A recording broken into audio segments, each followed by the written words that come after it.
नमस्कार, मी डॉक्टर अमृता कुलकर्णी।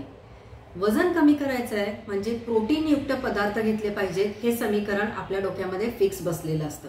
तुम्ही सोशल मीडियावर बघा, कोणत्याही तुम्ही काहीही लेख वाचा किंवा गुगलवर सर्च करा, प्रत्येक ठिकाणी प्रोटीनचा इंटेक वाढवा, प्रोटीन्स आहारामध्ये भरपूर घ्या असं असतं। पण नेमकं बऱ्याच लोकांना कन्फ्युजन असतं की प्रोटीनयुक्त पदार्थ कोणते आहेत। आता थोडंफार वाचून तर आपल्याला माहिती असतं, पण बऱ्याच वेळेला असं होतं की अजून एक लोकांमध्ये कन्फ्युजन आहे की शाकाहारी लोकांनी प्रोटीनचे नेमके कोणते पदार्थ घ्यावे।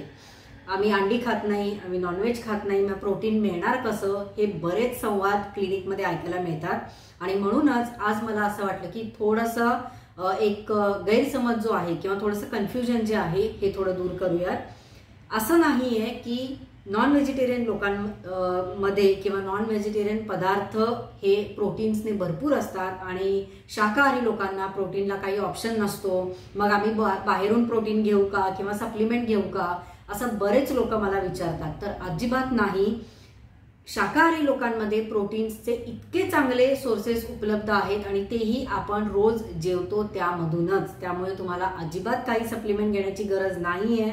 फक्त मेक शुअर की हे सगळे पदार्थ रोज तुमच्या आहारामध्ये असले पाहिजे। आता अजून एक महत्त्वाचं की बऱ्याच वेळेला असं होतं की प्रोटीन्स हे पचायला जड असतात। नो डाऊट ते जड असतातच पचायला, पण नेमके हे कोणत्या वेळेत घ्यायचे, किती घ्यायचे, कसे घ्यायचे, हे जर तुम्हाला डिटेल ऐकायचं असेल तर व्हिडिओची लिंक मी डिस्क्रिप्शन बॉक्समध्ये दिलेली आहे। तो व्हिडिओ नक्की बघा आणि अशाच व्हिडिओसाठी चॅनल सबस्क्राईब करायला विसरू नका। आता महत्त्वाच्या मुद्द्याकडे वळूयात की नेमके शाकाहारी लोकांनी प्रोटीन्सचे काय पदार्थ घ्यायचे। तर सर्वात पहिला आणि सीझनल पदार्थ आपल्या सगळ्यांचा आवडता तो म्हणजे मटार। थंडीचा सीझन जसा जसा जवळ येईल किंवा थंडी जशी वाढत जाईल, अगदी ताज्या हिरव्यागार मटार आपल्या पूर्ण बाजारपेठेमध्ये दिसतात, मार्केटमध्ये दिसतात। आणि अर्थात मटार आवडत नाहीत असे लोक अगदीच रेअर असतील। तर ही सीझनल भाजी जी आहे मटार, यामध्ये भरपूर प्रमाणामध्ये प्रोटीन्स असतात। फक्त मेक शुअर की मी नेहमी सांगत असते की भाज्या या ताज्या असाव्यात किंवा सीझनल जे काही भाज्या मिळतात मार्केटमध्ये तर त्याच शक्यतो घ्या। आजकाल फ्रोझन मटार तुम्हाला 12 महिने अवेलेबल असतात, पण जेव्हा तुम्ही एखादा पदार्थ फ्रीजमध्ये ठेवता आणि तसाच तो बरेच दिवस वापरता तेव्हा त्यामधले न्यूट्रिटिव्ह व्हॅल्यू ही कमी होते आणि त्यामधल्या कॅलरीज या वाढत जातात। आणि म्हणूनच खूप लोक मला प्रश्न विचारतात की तुम्ही सांगितले ना की मटार खायचे, तर हे आम्ही काय, आजकाल तर 12 महिने मिळतात आणि मटारचं एक फ्रोझन मटारचं पॅकेट आणून मी घरी ठेवते आणि तेच कायम वापरते, तर असं नाही। फ्रोझन कोणतंही फूड वापरू नका। ताज्या मटार ज्या आता सीझन मध्ये मिळतात तर ते वापरा, त्यामध्ये प्रोटीन्स हे भरपूर प्रमाणामध्ये असतात। मग तुम्ही त्याची भाजी, रस्सा भाजी, मटार उसळ तर आपल्या सगळ्यांची आवडती असतेच, यानंतर पराठ्यामध्ये तुम्ही घालून घेऊ शकता। हां, फक्त स्टफिंग असेल तर त्याचा थोडासा हेवी होऊ शकतो, त्यामुळे मटारचा पराठा जर घेतला तर एखादाच घ्या। अजून एक सगळ्यात महत्त्वाचं की बऱ्याच वेळेला बॉइल्ड व्हेजीज म्हणजे भाज्या बॉइल करून खाल्ल्या जातात, तर त्यामध्ये किंवा अगदी कोशिंबिरीमध्ये सुद्धा तुम्ही हे मटार अगदी थोडेसे परतून घालू शकता, खूप छान लागतात। इवन आपला पोहे, उपमा जे काही तुम्ही कराल समजा नाश्त्यासाठी, तर त्यामध्ये सुद्धा तुम्ही हे घालू शकता। तर लक्षात ठेवा, फ्रोझन तुम्हाला घ्यायचे नाहीये, ताजे घ्यायचे आहेत। तर हा झाला पहिला पदार्थ। दुसरं म्हणजे पनीर। अंड्याला एक उत्तम पर्याय म्हणजे पनीर। आता बऱ्याच लोकांना असं वाटतं की पनीरमुळे पोट फुगतं किंवा डायजेशनला प्रॉब्लेम येतो, तर शक्यतो पनीर हे ताजं आणलेलं असावं आणि साधारण 2 ते 3 अगदी छोटे तुकडे जे असतात तर ते तुम्ही रोजच्या तुमच्या जेवणामध्ये फक्त तव्यावर भाजून घ्यायचे।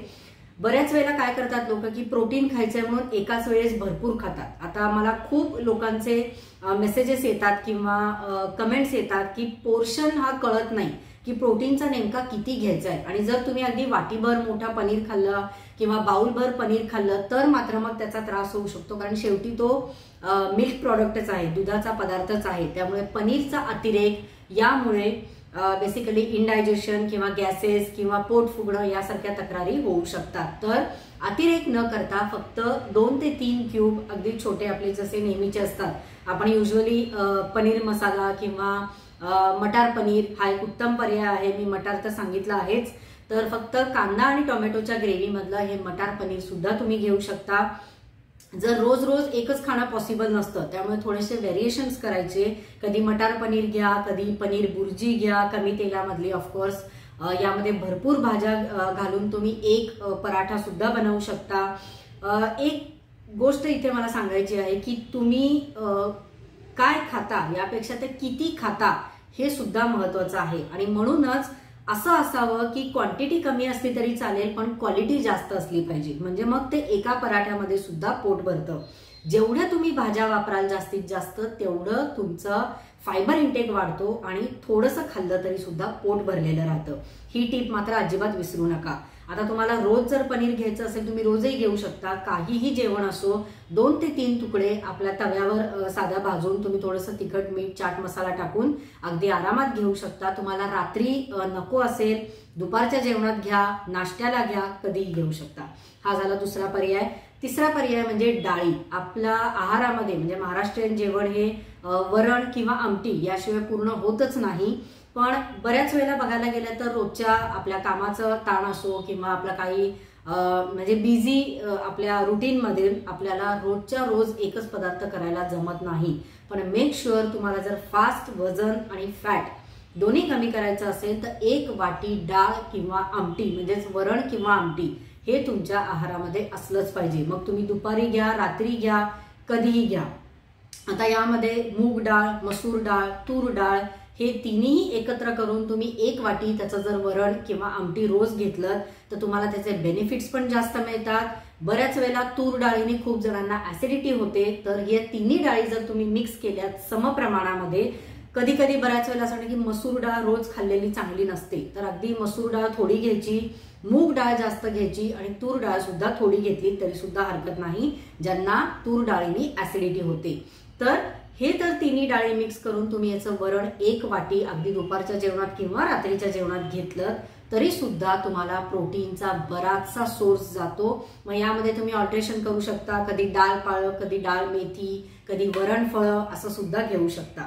तर हे झालं डाळींचा बद्दल. आता चौथं म्हणजे दही. पनीर हे तर आपला दुधाचा एक प्रॉडक्ट झालाच, पण दही हे सगळ्यात हाय सोर्स आहे प्रोटीन आणि कॅल्शियमचा. आता कॅल्शियम तर मिळतं, पण दही हा एक उत्तम पर्याय आहे ज्यांना वजन कमी करायचं आहे. अगदी थंडीमध्ये सुद्धा तुम्ही 1 वाटी दही रोज खाऊ शकता. मेक शुअर की ज्यांना सर्दीचा त्रास आहे किंवा ज्यांना दह्यामुळे त्रास होतो, 2च गोष्टी लक्षात ठेवायच्या. एक म्हणजे रोजचं ताजं लावलेलं दही घ्यायचं आणि दुसरं म्हणजे फ्रीजमध्ये ठेवून थंड अजिबात घ्यायचं नाही. तर रोजच्या रोज ताजं लावलेलं नॉर्मल टेम्परेचरचं 1 वाटी दही दुपारच्या जेवणामध्ये असलंच पाहिजे, याची नक्की काळजी घ्या. रात्री तुम्ही ते अवॉइड करू शकता. आता यामध्ये व्हेरिएशन म्हणजे काय असेल तर रायता, म्हणजेच दह्यामध्येच तुम्ही भरपूर भाज्या घालून घेऊ शकता, जसं काकडी, टोमॅटो, भरपूर कोथिंबीर, बीट, गाजर, मुळा यासारखे पदार्थ तुम्ही दह्यामध्ये घालून अजून त्याची न्यूट्रिटिव्ह व्हॅल्यू वाढवू शकता. याने पोट पण भरतं आणि प्रोटीन सुद्धा भरपूर तुमच्या आहारामध्ये जातं. आता हे जे कॉम्बिनेशन्स आहेत ना की प्रोटीन प्लस फायबर, यामधून तुम्हाला बऱ्याचशा तुमच्या तक्रारी ज्या आहेत त्या दूर होतात आणि फास्ट वेट लॉस व्हायला मदत होते. तर हे तर झाला चौथा पदार्थ. आता 5वा जो पदार्थ आहे तो म्हणजे ड्रायफ्रुट्स आणि सीड्स, म्हणजेच बिया. आजकाल भोपळ्याच्या बिया किंवा आपल्या सूर्यफुलाच्या बिया यासारखे बरेचसे ज्या सीड्स आहेत या रेडी सुद्धा मिळतात. ऑनलाईन पण तुम्ही मागवू शकता. आपला डी मार्ट किंवा बिग बाजार किंवा व्हॉटएव्हर, म्हणजे हे जे मोठे मॉल्स असतात तर तिथे या मिळतात, तर तेही तुम्ही घेऊ शकता. अदरवाईज बदाम, अक्रोड हे सुद्धा तुम्ही घेऊ शकता. याने पोट तर भरलेलं राहतंच आणि शिवाय गुड फॅट्स आणि प्रोटीन याचं उत्तम कॉम्बिनेशन म्हणजे ड्रायफ्रुट्स. आता ड्रायफ्रुट्स नेमकी कोणती घ्यावीत, किती घ्यावीत हे सुद्धा माझ्या चॅनलवर आहे, त्यासाठी तुम्हाला चॅनल सबस्क्राईब करावं लागेल. तर हा झाला 5वा. 6वा आणि शेवटचा पदार्थ तो म्हणजे कडधान्य. सगळ्यात महत्वाचा, कडधान्यांमध्ये मुख्यतः हिरवे मूग, राजमा, मटकी आणि काळे चणे हे तुमच्या आहारामध्ये असले पाहिजेत. आठवड्यातून 2 किंवा 3 वेळा सुद्धा तुम्ही हे स्प्राउट घेऊ शकता. उकडून शिजवून घ्या, म्हणजे त्याचा त्रास होणार नाही, त्याने गॅसेस होणार नाहीत. एकतर तुम्ही हे रोज 2 चमचे नाश्त्याला घेऊ शकता किंवा दुपारच्या जेवणामध्ये डाळीला किंवा वरणाला अल्टरनेटिव्ह म्हणून 1 वाटी उसळ घेऊ शकता. आता एवढे सगळे जर पदार्थ असतील तर शाकाहारी लोकांमध्ये प्रोटीन आम्हाला कसं मिळणार हा प्रश्नच नाही पडला पाहिजे. तर हा व्हिडिओ फॉलो करा आणि याप्रमाणे डाएट सुरू करा. नक्की फास्ट वजन आणि फॅट कमी व्हायला मदत होईल. व्हिडिओ कसा वाटला हे मला कमेंटमध्ये नक्की सांगा. अशाच व्हिडिओसाठी चॅनल लाईक, शेअर आणि सबस्क्राईब करायला विसरू नका. धन्यवाद.